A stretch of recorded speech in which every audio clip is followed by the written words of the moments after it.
কে গো গিন্নি, এখানে বসে বসে কি অত শত ভাবছোটা কি শুনি? আমি আবার কি ভাববো? এই সংসারে কিছু ভাবতে গেলেও তো জবাবদিহি করতে হবে মানুষের কাছে। এমনি ভালো লাগছিল না, তাই নদীর পাড়টা এসে একটু বসলাম। কেন, তোমার কি কোনো কাজ করে দিতে হবে আমায়? আমি বুঝি গিন্নি, সব কিছুই বুঝি। তুমি হচ্ছ বড় ঘরের মেয়ে। তুমি বড় ঘরের মেয়ে হয়েও আমাকে ভালোবেসে এই গরিব সংসারে এসেছো। কিন্তু আমি তোমাকে ওরকম ভাবে রাখতে পারছি না গিন্নি, যার জন্য আমাকে ক্ষমা করে দিও। আমি সবকিছু জেনে বুঝি তোমাকে বিয়ে করেছি। ওরকম কথার কোনো দিনও মুখ দিয়ে আনবে না, বুঝেছো? আমি কি চেয়েছিলাম জানো? যেন আমার নিজের মনের মতো একটা পরিবার পাই। কিন্তু এখানে এসে দেখি তো এর উল্টোটাই হচ্ছে। তা দাঁড়িয়ে আছো কেন? বসো। তুমি তো সবকিছুই জানো গিন্নি। আমার বোনটার স্বামী মারা গেছে প্রায় অনেকগুলো দিন হয়ে গেল। আমার ছোট ভাগ্নিটাকে নিয়ে সে এখানেই থাকে। ওর ব্যবহারটা বোধহয় একটু নড়বড়ে। এ নিয়ে তুমি কিছু ভেবো না তো গিন্নি, আস্তে আস্তে সবকিছুই ঠিক হয়ে যাবে। সব সময় শুনে এসেছি যে নতুন বউদের কি শাশুড়িদের মন জয় করার জন্য কত কিছু করতে হয়, কিন্তু এখানে তো আমার সাথে উল্টোটাই হচ্ছে। স্বামীর বোনের মন জয় করার জন্য যা করার সব কিছুই করছি, কোনো কিছুই লাভ হচ্ছে না। কি দাদা, নতুন বউকে নিয়ে এভাবে নদীর পাড়ে বসে বসে কি অত শত আলাপ আলোচনা করছো শুনি? তোমার বউকে বলো তাড়াতাড়ি সংসারের কাজগুলো করতে গিয়ে। আমি আর করতে পারছি না কিছু। নতুন বউ হয়ে এসেছে বলে সে চাইছে তাই করতে পারবে না। আচ্ছা বোন, তুমি সবসময় তোমার দাদাকেই সবকিছু বলো কেন? আমাকে কিছু বললে কি আমি করি না বলো? আমরা সবাই মিলেমিশে থাকলে দোষটা কোথায়? এটা তুমি শুধু আমায় বলো, আমি নিজেকে শুধরে নেব। তোমার সাথে কিন্তু আমি কোনো কথা বলছি না, আমি দাদার সাথে কথা বলছি। দাদাকে উত্তরটা দিতে দাও। তুমি তোমার মতো থাকো, বড় লোকের মেয়ে এনেছে বিয়ে করে। এটা তোমার ওই বড় বাড়ি ভেবো না যে যা ইচ্ছে তুমি তাই করতে পারবে। এখানে আমার ছোট কুটিরে আমি যা ইচ্ছে তাই করব। এটা কিন্তু আমার বাড়ি, এটা ভুলে যেও না। আরে তোমরা দুজন চুপ করবে? একটু শান্তিতে বাড়িতেও আসতে পারি না তোমাদের জন্য, শুধু ঝগড়া আর ঝগড়া। কি চুপ করব দাদা? শুনতেই তো পাচ্ছ তোমার সামনে আমার সাথে কত উঁচু গলায় কথা বলছে। এই যে শোনো বড় লোকের বেটি, আমার একটা কথা সবসময় মনে রেখো। আমার স্বামী মরে গেছে বলি আমার অধিকার কিন্তু একটুকু কমেনি। এই বাড়ি আমার, আমার অনুমতিতেই সবকিছু হবে। আমি এখন এখান থেকে যাই। ঠিক আছে বোন, তোমার কথাতেই তো সবকিছু হয়। আমি কি না করেছি তোমায় কোনোদিন যে তোমার কথা আমি অমান্য করব? তুমি যাও বোন, আমি যাচ্ছি, গিয়ে সকল কাজকর্মগুলো করে ফেলছি।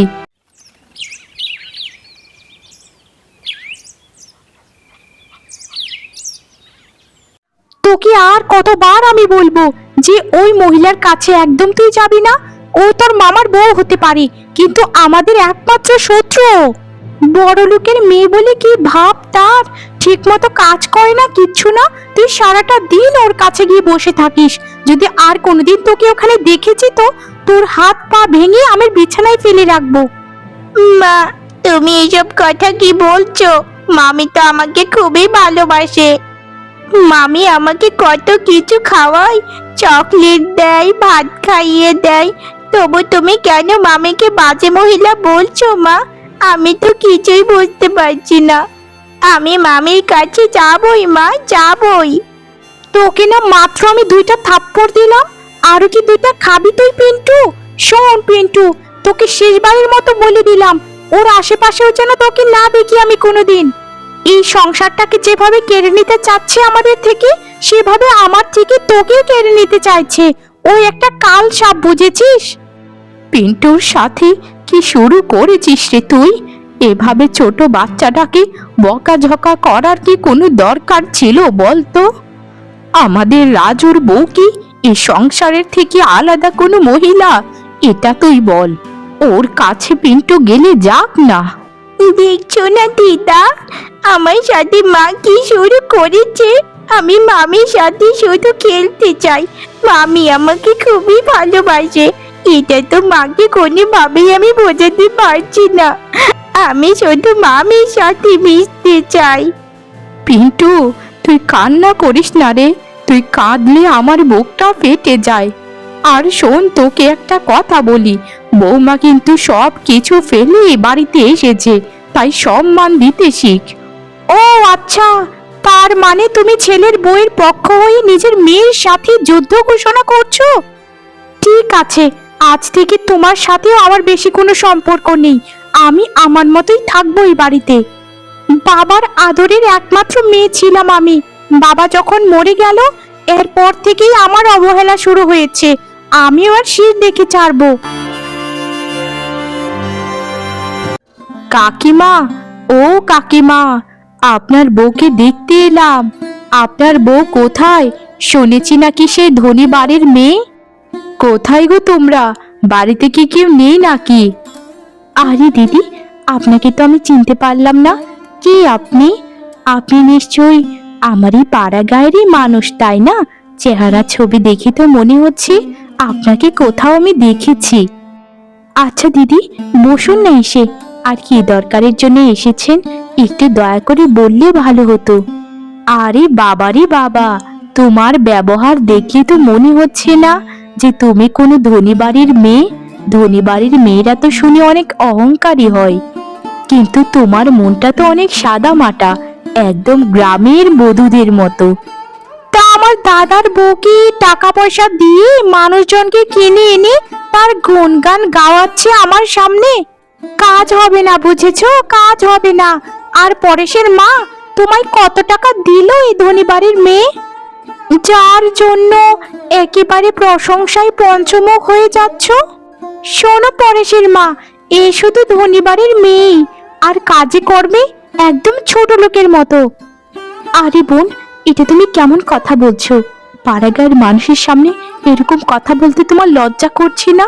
মানুষ আমাদের পরিবার সম্বন্ধে কি ভাববে বলো তো? তুমি কিন্তু বলতে বলতে বেশি বলে ফেলছো। আমি চুপ থাকি বলি তুমি যা ইচ্ছে তাই আমাকে বলতে পারো না। সবকিছুরই একটা সীমা রয়েছে, সেই সীমাটা তুমি পার করে যাচ্ছ। শোনো নতুন বউ, তোমায় একটা কথা বলি, তোমার স্বামীর বোনের কাছ থেকে একটু দূরে থেকো। তোমার স্বামীর বউ কিন্তু ভালো মহিলা নয়। বিয়ের আগে মানুষদেরকে জ্বালিয়ে খেয়েছে, এখন বিয়ের পর স্বামীটা মরল আরো মানুষকে জ্বালাচ্ছে। নিজের বউদের সাথে একটু মিলেমিশে চলতে পারলেই তোমরা সুখে থাকবে, না হলে দেখবে এই সংসারে শুধু অশান্তি হবে। আমি যাই এখন এখান থেকে। দিদি, দয়া করে রাগ করবেন না, আপনি অতিথি ছিলেন, আপনার কোনো সেবা যত্ন আমি করতে পারলাম না, এজন্য আমায় ক্ষমা করবেন। আপনি এখন আসতে পারেন দিদি। হ্যালো বন্ধুরা, আজ আমি ওয়ানেক্স সম্পর্কে বলছি, যেটি সব থেকে বিশ্বস্ত। পিএসজি ও সিরিয়া এখানে সহযোগী। এমন্স বিগ ব্যাশ লিগ 2025 চলছে। এইটাই ক্রিকেট প্রেমীদের জন্য দারুণ সুযোগ। এখানে সমস্ত ক্রিকেট ও ফুটবল অন্যান্য ম্যাচ ফলাফল এবং ম্যাচটি লাইভ দেখতে পারবেন ও স্কোরের ভবিষ্যৎবাণী করে নগদ জিততে পারবেন, যেমন কে জিতবে, কত রান করবে ইত্যাদি। এছাড়াও রয়েছে চিকেন রোড ও ক্রাশ খেলা সহ বিভিন্ন ধরনের খেলা, যেগুলো খেলে রয়েছে খুব সহজে জেতার সম্ভাবনা। মাত্র 300 দিয়ে এখানে খেলা শুরু করতে পারেন। বিএমডাব্লিউ গাড়ি, আইফোন, ল্যাপটপ অন্যান্য পুরস্কার রয়েছে প্রত্যেক দিন। নিবন্ধন করার সময় আমার প্রচার সংখ্যা OAFI 9 ব্যবহার করলে প্রথমবার জমাতে পারবে 12,000 পর্যন্ত ফ্রি স্পিন। পেটিএম, ব্যাংক, বিকাশ, নগদ, রকেট এবং অন্যান্য সহজ পদ্ধতির মাধ্যমে 1 মিনিটে জেতা রাশি তুলে নিতে পারবেন। তাহলে আর দেরি কিসের? আমার কমেন্ট থেকে অথবা গুগলে অনেক সন্ধান করে আমার প্রচার সংখ্যা OAFI 9 ব্যবহার করে জয়েন করো এবং বোনাস পাও।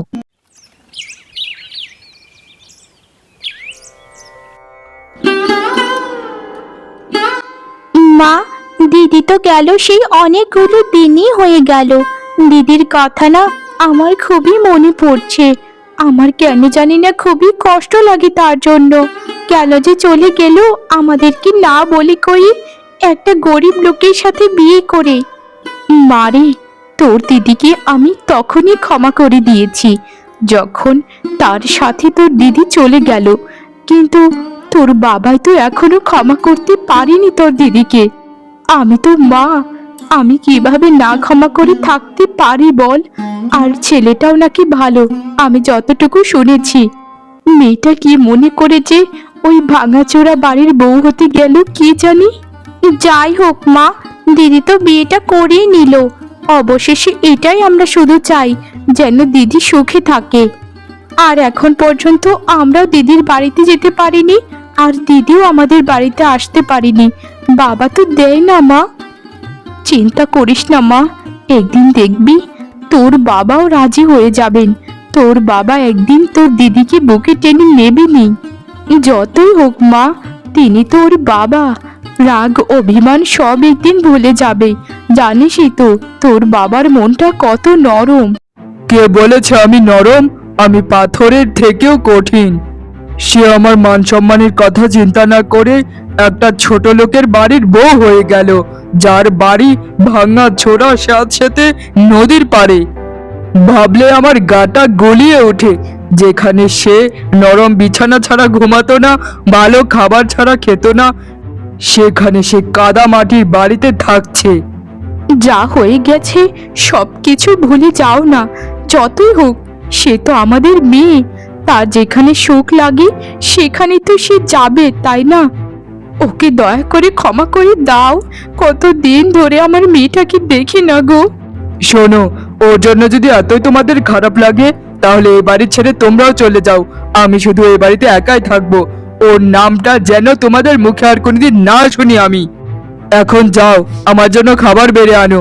আমার আবার শহরে যেতে হবে কাজের উদ্দেশ্যে। ও যদি আমার কথা একবারও চিন্তা করতো তাহলে এই খারাপ কাজটা কখনোই সে করতে পারতো না। মামি, ও মামি, তোমাকে না বলেছিলাম আমার জন্য চকলেট আনতে? তুমি কি আনোনি? না রে পিন্টু সোনা, তোর জন্য আমি বিকেলে অনেকগুলো চকলেট নিয়ে আসবো, ঠিক আছে? বিকালে আমাকে একটু বাজারের দিকে যেতে হবে। পিন্টু, আমি নিশ্চিত তোর মনটা চকলেটের জন্য মোটেও খারাপ না। তোর কি হয়েছে আমায় বল না সোনা। আসলে কি হয়েছে মামি, মা আমাকে সবসময় বারণ করে তোমার সাথে মেশার জন্য। এটা আমার একদম ভালো লাগে না। তোমাকে ছাড়া আমার কিছু ভালো লাগে না, এটা তো সবাই জানে।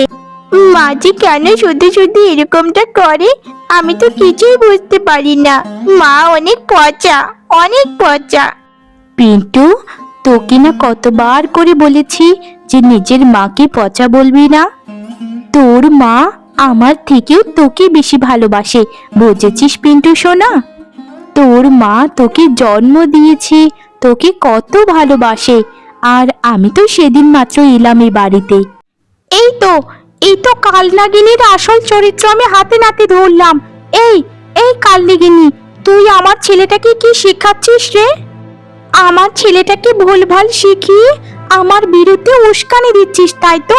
যেন আমার থেকে সে দূরে চলে যায় আর তোর সাথেই থাকে। আমার ছেলেটাকে কেন তুই কেড়ে নিতে চাইছিস রে কালনাগিনী? তোর যখন এতই শখ একটা বাচ্চার, তাহলে নিজের বাচ্চাকে নিজে শেখা না। এত মানুষের বাচ্চা নিয়ে টানাটানি কেন করতে যাস বলতো? পিন্টু, এই পিন্টু, তোকে কতবার করে বলেছি এই সাপ মহিলার কাছে আসবি না। আয় এদিকে বলছি। বিধাতা সাক্ষী আছেন, আমি যদি পিন্টুকে কিছু বলে থাকি তাহলে বিধাতাই আমার বিচার করবেন। আমি সত্যি বলছি বোন, পিন্টুকে আমি কিছুই শেখাচ্ছিলাম না, শুধুমাত্র এটাই বলছিলাম যে মায়ের সাথে ভালো ব্যবহার করতে। কেন শুধু শুধু আমার পেছনে লেগেছো তুমি? তুমি কি চাও যে আমি এই বাড়ি থেকে চলে যাই? এই তো সোজা পথে এতদিন পর তুই এসেছিস। এই কথাটা বলাতে আমার কতগুলো মাস সময় লেগেছে রে।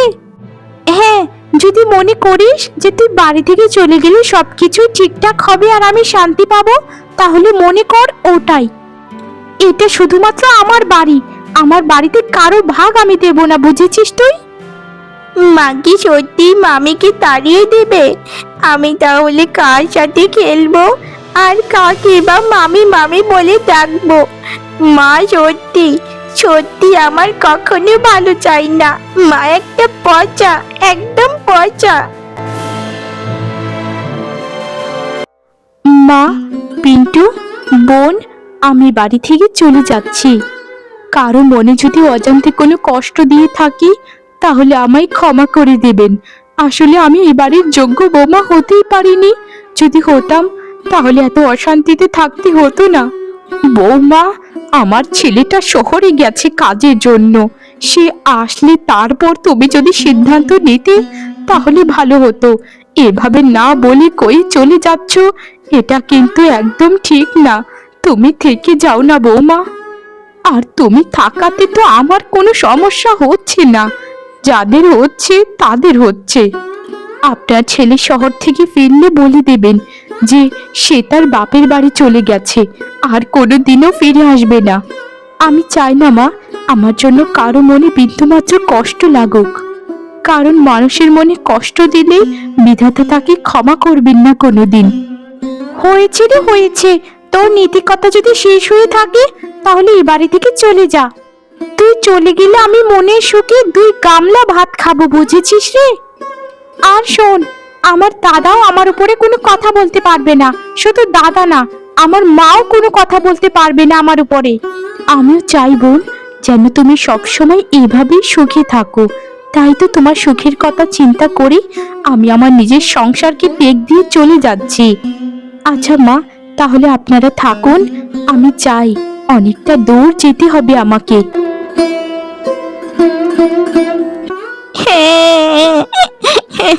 মামি, আমাকে ছেড়ে যেও না তুমি, তোমাকে ছাড়া থাকতে পারবো না।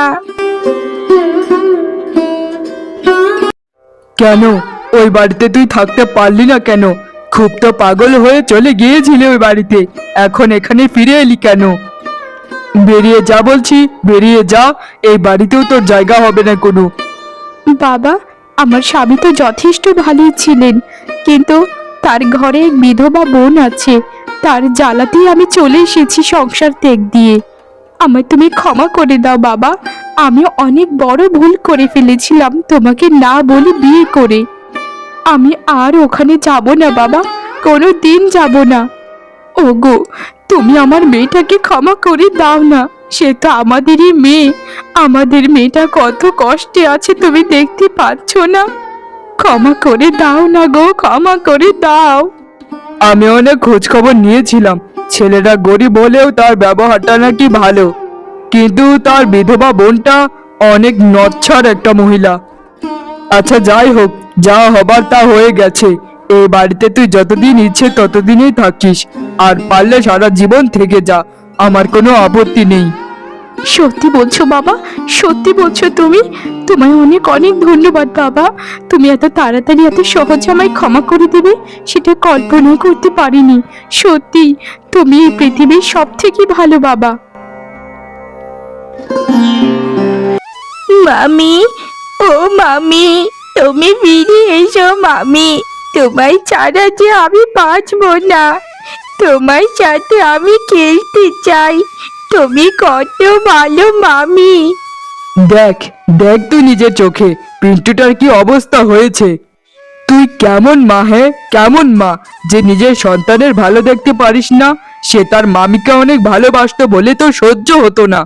এখন যখন নিজের সন্তানকে হারাবি তখন তুই বুঝতে পারবি। আমায় ক্ষমা করে দাও দাদা, আমি বুঝতে পারিনি যে ঘটনাটা যে এত দূর পর্যন্ত গড়াবে। পিন্টু যে সত্যি তার মামিকে এতটা ভালোবাসবে সেটা আমি কোনো দিনও ভাবতে পারিনি। আমি আমি আজকেই যাব, আজকে গিয়ে বৌদির বাড়িতে ওর হাতে পায়ে ধরে ক্ষমা চাইবো। দাদা, আমাকে নিয়ে যাবে? দয়া করে যাও না গো, আমার পিন্টুর প্রাণটা বাঁচাও। আমি জানি না আমার গিন্নির বাবা আমার সাথে কি আচরণ করবে, তবে এত কিছু দেখে লাভ নেই। চল এক্ষুনি বেরিয়ে পড়ি, না হলে পিন্টুর অবস্থা আরো খারাপ হয়ে যাবে। বৌদি, ও বৌদি, আমায় ক্ষমা করে দাও বৌদি। তোমার দুটো পায়ে পড়ি, আমি অনেক বড় ভুল করে ফেলেছি তোমার সাথে। জানো তুমি বৌদি, জানো পিন্টু তোমার কথা ভাবতে ভাবতে মৃত্যুর কোলে ঢলে পড়েছে। এইসব তুমি কি বলছো?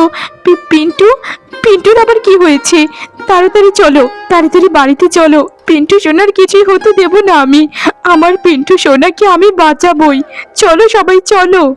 হ্যাঁ হ্যাঁ গিন্নি, তাড়াতাড়ি চলো। পিন্টু সোনা না হলে মরে যাবে তোমাকে ছাড়া। সে তোমাকে খুবই ভালোবাসে। না না, ওসব কথা মুখ দিয়েও আনবে না। এক্ষুনি চলো বলছি তোমরা। তোমার মতো এরকম একটা করুণাময় মানুষের সাথে আমি এত খারাপ আচরণ করেছি, বিধাতা আমায় কোনো দিন ক্ষমা করবেন না, কোনো দিন না। আমার পিন্টু সোনা, কি হয়েছিল তোর বল? আমি তো যাইনি কোথাও রে, আমি শুধু ঘুরতে গিয়েছিলাম। আমি আর কোথাও কোনো দিন তোকে ছেড়ে যাব না। আমায় তুই ক্ষমা করে দে বাবা, আমায় ক্ষমা করে দে। আমি আগে অনেক অসুস্থ হয়ে গেছিলাম মামি, এখন আমি সম্পূর্ণ সুস্থ হয়ে গেছি তোমাকে দেখে। তুমি সত্যি বলছো তো আমাকে ছেড়ে আর কোনো দিনও যাবে না? তুমি জানো না তোমায় আমি কতটা ভালোবাসি। তোমাকে ছাড়া আমি কারোর সাথেই মিশতে পারি না। মাও তোমার সাথে আর কোনো দিন খারাপ আচরণ করবে না, আমি তোমায় কথা দিলাম। মা আমাকে তার নিজের মুখে বলেছে যে তোর মামির সাথে আমি আর কোনো দিন বাজে আচরণ করব না।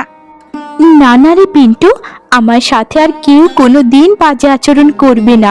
আমরা এখন থেকে সবাই মিলে মিশে একসাথে থাকবো। তুই থাকবি আমাদের এই ভাঙা কুঠিরের একমাত্র রাজপুত্র।